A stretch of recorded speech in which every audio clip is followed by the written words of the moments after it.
काही सकाळ पाहून चुकीचं काही केलं असेल तर या तीर्थाने तुम्ही शुद्ध होणार, याच्यासाठी करतोय.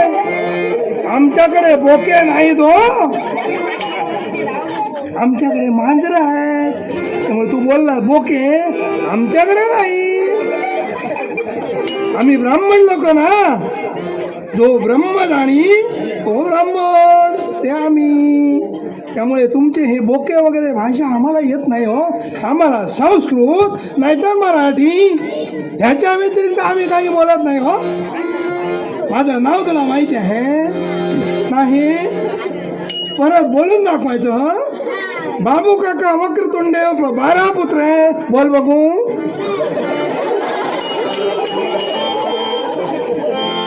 झाली आटोपली. तर मी काय म्हणतोय, मी आहे राजपुरोहित बाबू काका वक्रतुंडे उर्फ लोक मला प्रेमाने 12 पुत्रे म्हणतात. हो, 12 पुत्रे म्हणजे काय? 12 पुत्र मला झालेत.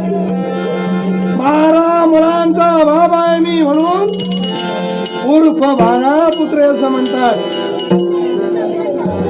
राज दरबारी जायचं, या राज्यामध्ये आणलेल्यांची सगळी कामं करायची. पत्रिका जुळत नाही त्यांच्या पत्रिका जुळवून द्यायच्या. ज्यांची लग्न ठरत नाही त्यांची लग्न जुळवून द्यायची.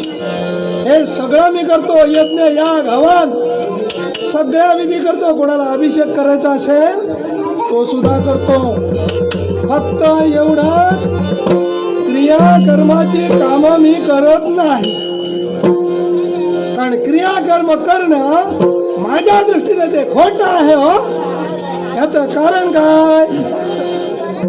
जिवंतपणी बापाला आणि आईला लाथा मारणार आणि मेल्यानंतर स्वर्गात जायला पाहिजे म्हणून हे दान कर, तो याग कर, इकडे जा, हे मला पटत नाही.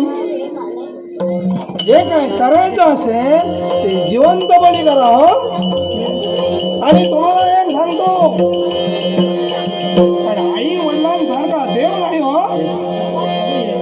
सगळे देव आपल्या आई वडिलांमध्ये आहेत, पण आपल्या पृथ्वीवरच्या मानवाला